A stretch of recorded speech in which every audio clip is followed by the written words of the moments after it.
welcome back to My Life with Plants or Newman. And this afternoon we have a nice cool breeze blowing in. It's still hot in September here in Japan.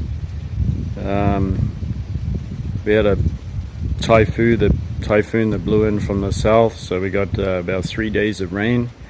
The things are starting to dry out pretty quick, and I'm going to take you for a tour of my garden.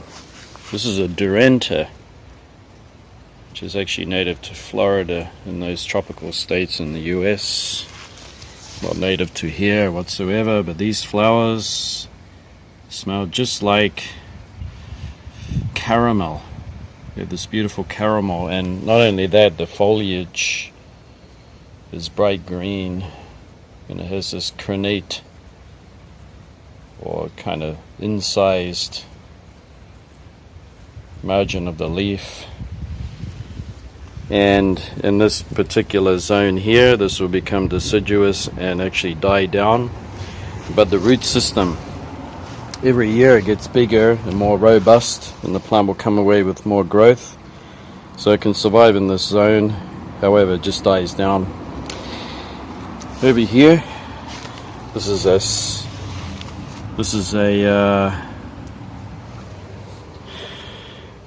Cereus peruvianus, or the Pacanoi. You can see some other plants, peanut cactus and this mammillaria growing in there. And this one is actually doing really well where it is now. It's put on, I mean, it's doubled its height this year. Loves plenty of water, doesn't mind this tropical area whatsoever. Over here are two Notocactus Leninghalsii that actually overwinter outside here perfectly fine. We get very dry, cold winters with very, very sparse rain. During the night it'll get more humid, and during the day the humidity will drop right down in the winter. And you can expect one rainy day every 40 days in our winters. Our winters are pretty long. We can have 4 months of winter. And during the summer it's hot and tropical with tropical rains. So they do pretty well. This is what's left of a lotus. Unfortunately, the lotus has been stressed out with too much heat, so I've got to reconsider how I'm going to manage to flower this next year coming.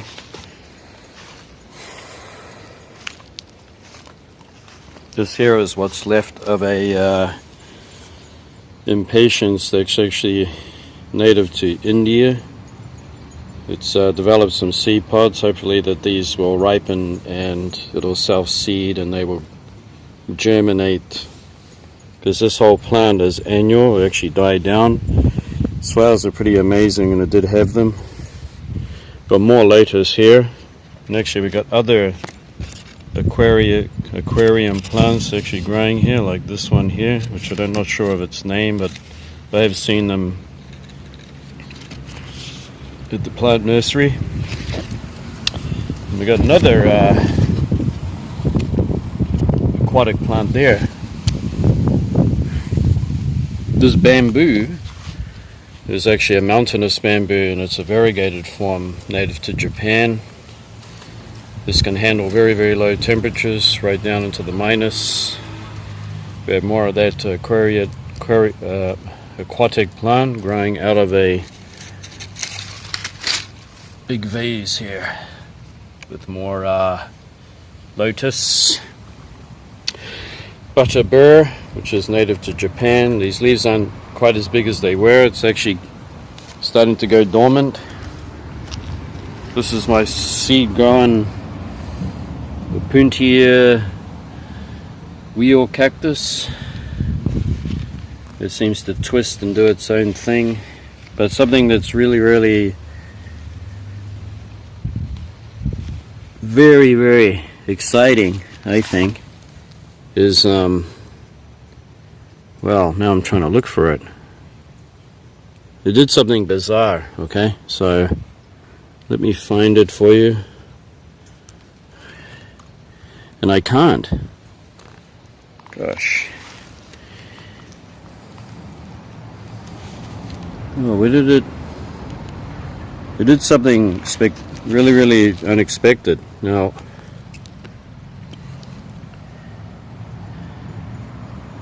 and I'll be damned if I can find where it is, but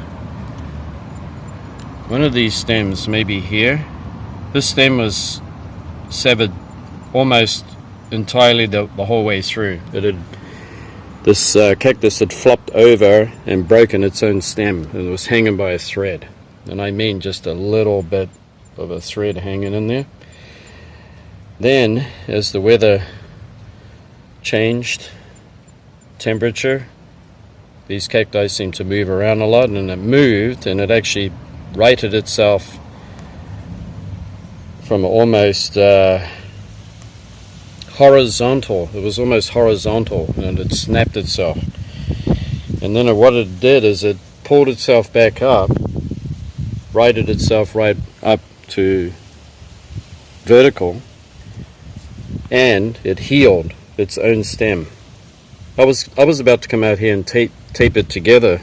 It was that damaged, but it has healed itself over. It's just incredible. Down here we have the grasshoppers. Look, it's mating season, so we're busy.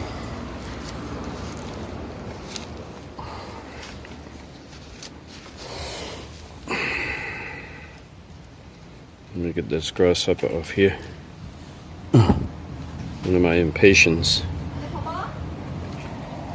Got a bit of an interruption there, but that's happens. And we have a grasshopper here. Look, it's busy gnawing on my hydrangea, but I'm not so fussed about that because it is coming to the end of the season and bugs eat them and they're deciduous. But this was its inflorescence.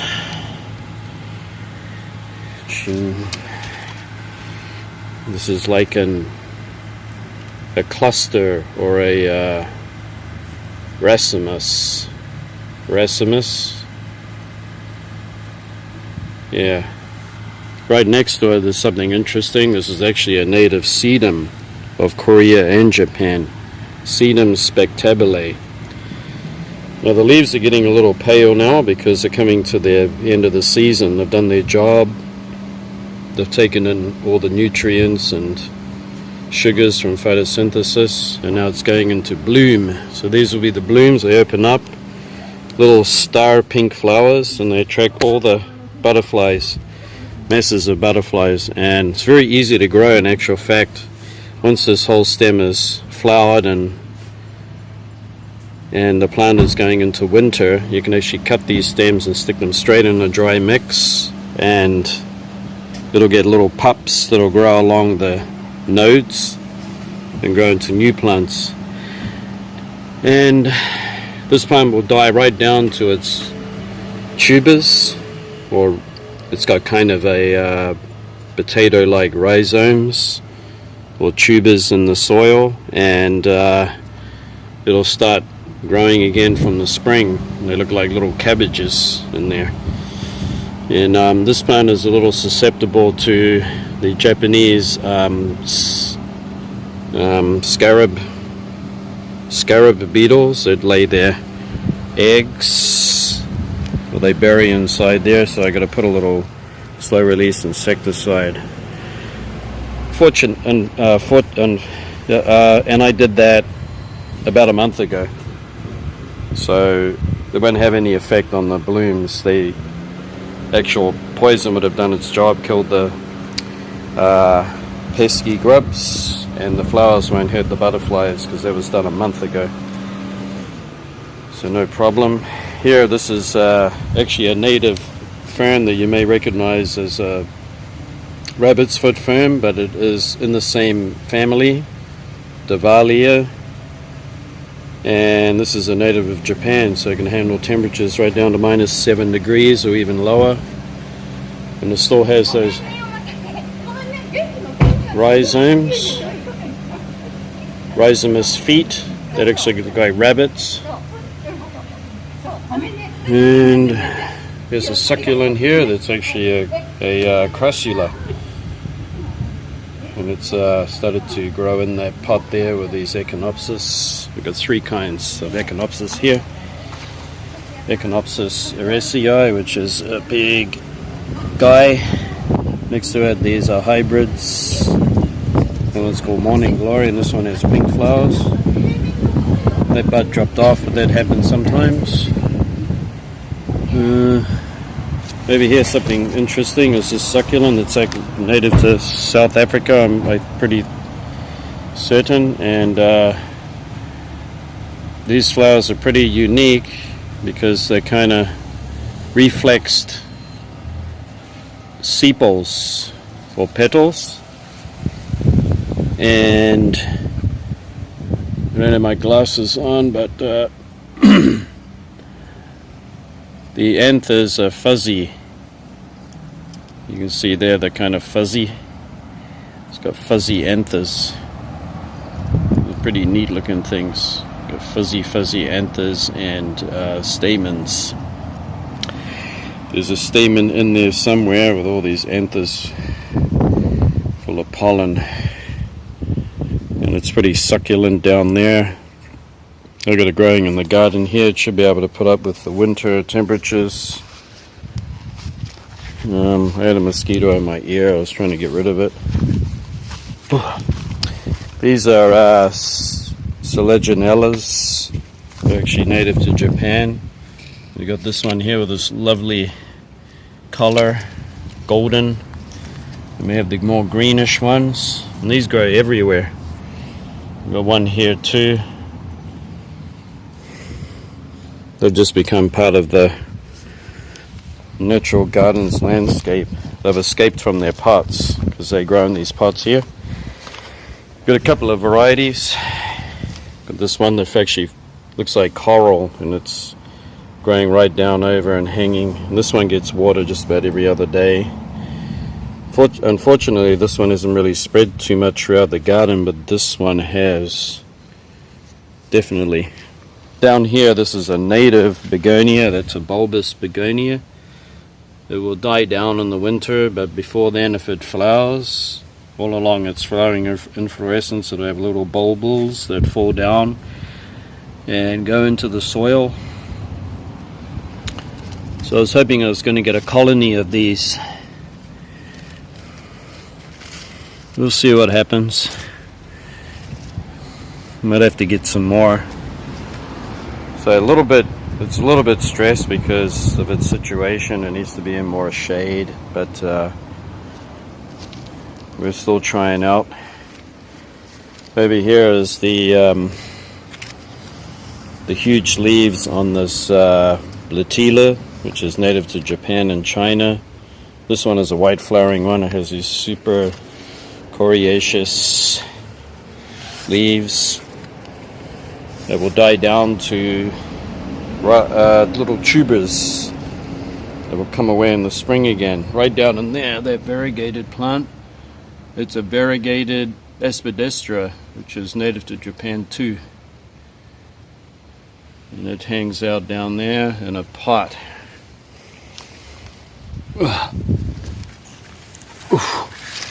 Here we go.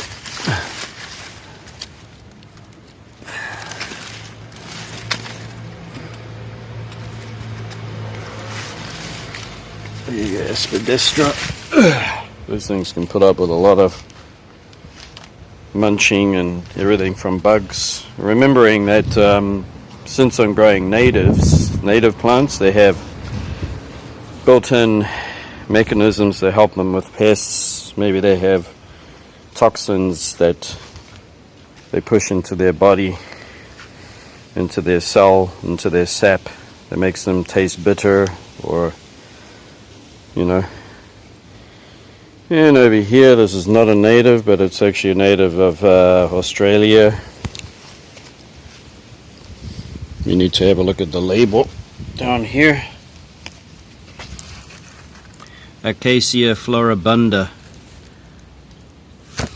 I chose this because I actually need more plants to hang my orchids, and I need something that produces some shade in this area, because this area succumbs to such heat, and it's grown fantastic.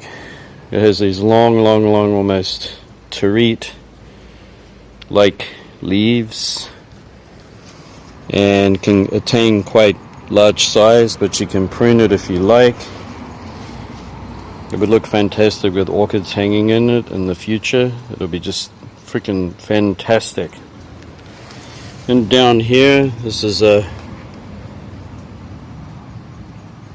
Micarodonia gold dance in this white pot trailing over. Fantastic. Unfortunately won't survive the winter, but hopefully some parts of it will.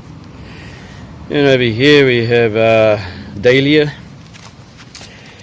It has its struggle with the bugs, but it has to learn to adapt, and it's got some flowers that actually open on it. Down here is a moisture loving native of Europe.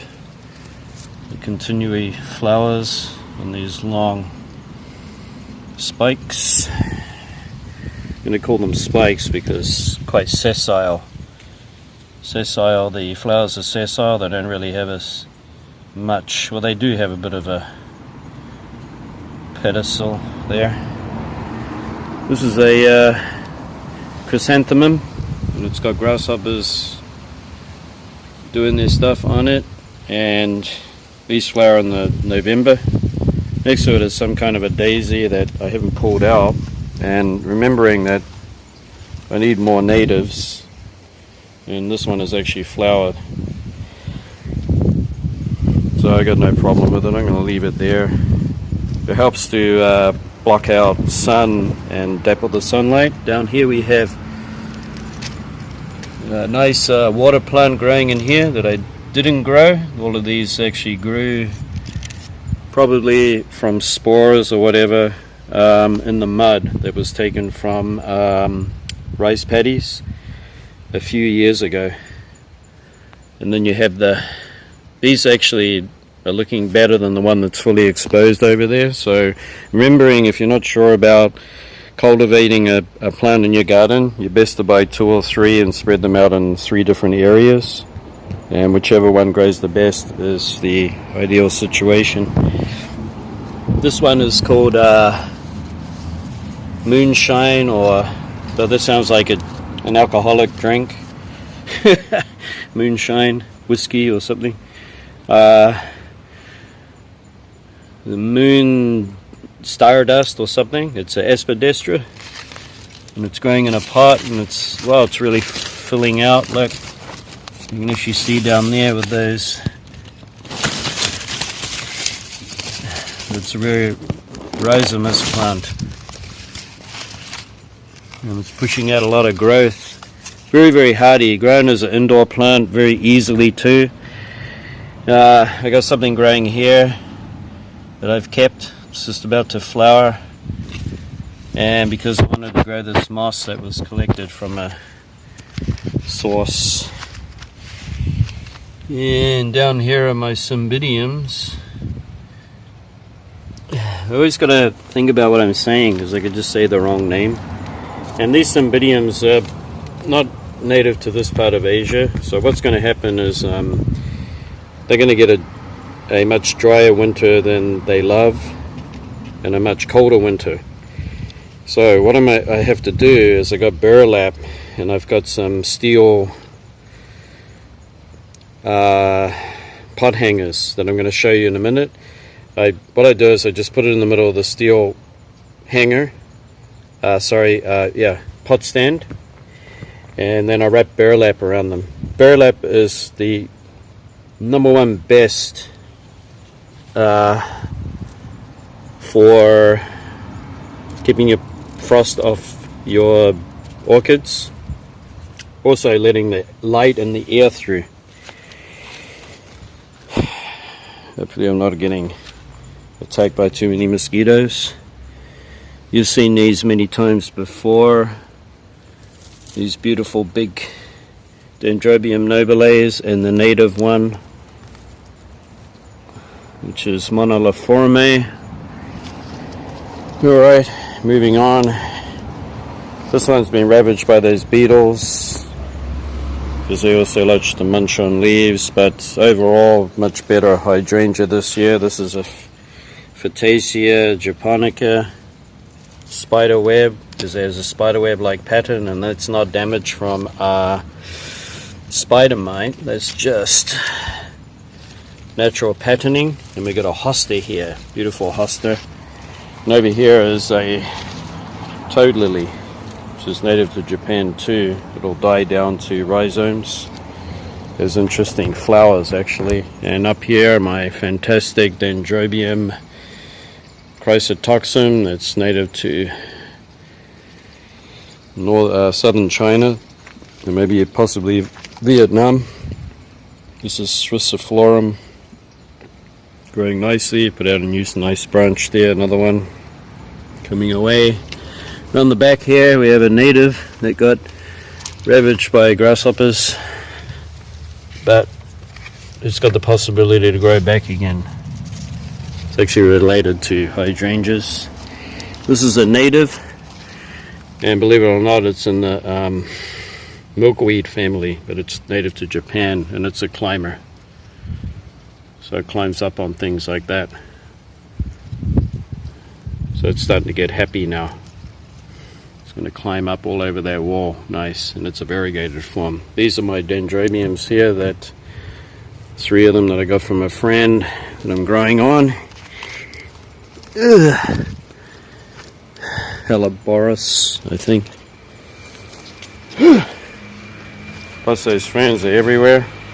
Got a nice maple bonsai, another bonsai tree there. We got plenty of that resurrection fern. It's native to Japan. Not all resurrection ferns come from deserts. These ones actually come from Japan, and they do grow on cliff faces and pretty high altitude. And they do the same thing, just like the other resurrection ferns.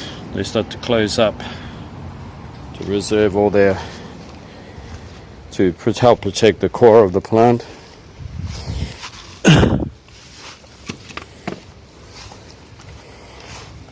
Yesterday was lawn mowing day, done by the yeah, down here. This is one of many Cymbidium Goringii, which is native to Japan. In the winter, if you have a dry winter zone with very little rain, like I said, it can be grown out in the garden because it can handle temperatures right down into minus 12 degrees. There's some beautiful daisies that have popped up here. You can see that this the center of it, or the corona, is really pronounced, and the petals are reflexed. Agapanthus, not native to here, but they grow steadily but surely. This is another one of those Dahlia, native to Japan. Looks almost like the one that comes from Fiji, but it's not that one.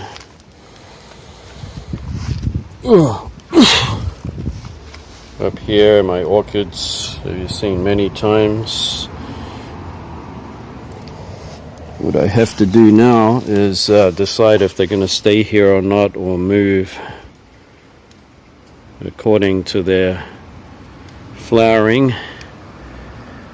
If they didn't flower where they are, they need to move to a little more light.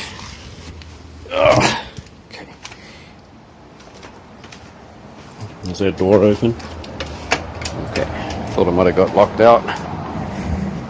My latest acquisition, these 3 Vanda Falcatas.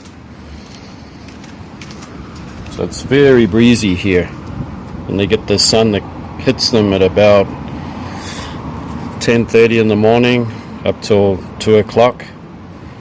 They get a fair amount of direct sun, and they have the ultimate airflow because it's right by the right by this narrow road here, so you can imagine the air, right, coming up through here, which is what they love. Look at that. Can you see it?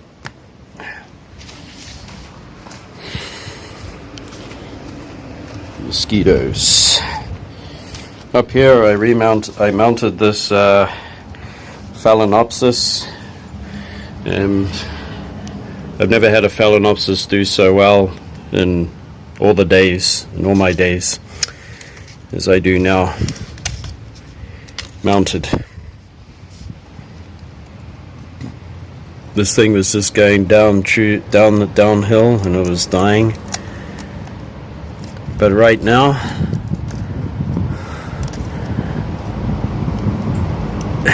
it was a piece of cake to mount, and once it was mounted, it had no setback whatsoever, no setbacks at all. It didn't decline, it didn't peck a sad because it couldn't grow, and it has just come away with new roots. I can see them, one here, one there, and new root coming out here and there. Yeah, it was a piece of cake to mount it. And down here, these cuttings off a epiphyllum that has yellow flower like that, and it wasn't doing too good. It was on the balcony, and you know, it's as hot as hell up there. So I'd say it's 30, during the summer here we had 37, 38 degrees, but up there, you put a thermometer out there, you're looking at temperatures at 43 and up. Utter hot, too hot for them. This is my deciduous hibiscus. This will actually die right down and then grow away from the, you can cut it right down to the ground. And it's native to Japan. It's been hybridized with another so that this has multicolored flowers. It can have pink, white, and occasionally yellow, all on the same plant.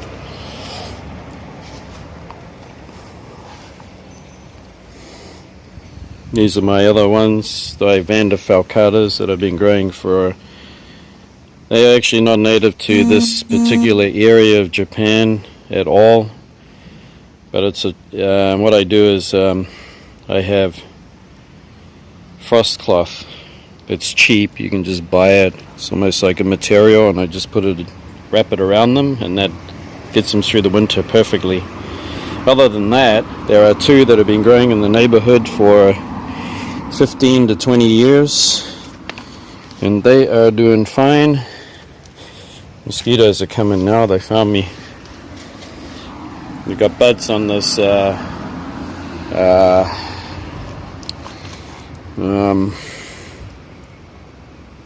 Raciocatlia little stars. These flowers will be opening soon. It's got three bunches of them, and my nodosa. So I'm really happy that I can grow Brassavola nodosa. One thing about it, it's very, very, very slow growing. If you mount it, it took a year for it to just sit in limbo and do nothing, and it's only just started to grow this year. So that's 1 year after mounting it. It took a whole year off from doing anything. The only thing it could do is drop the occasional leaf, which made me panic, but it is well on its way now. And growing conditions, if you really want to know more about the detail of how I grow this Brassavola nodosa, just drop a message in there and I'll try to explain more. But it does get watered once every day, and then it dries right out. It's on cork, and it gets the late afternoon sun. So there you are, plenty of humidity too. These are my begonias. They have magnificent blooms on them. Their flowers have a triple, they get munched by bugs. Maybe this one's a bit better. Yeah, they actually die down and then they'll come away again. So they're actually pretty hardy. And I can keep them outdoors, it's great. And there'll be nothing in the pot until spring, it'll start to grow again. This one is hardy to my zone. And it is Boulebergia nutans. We have another one here because I bought one. One in the garden was annihilated by the mother-in-law.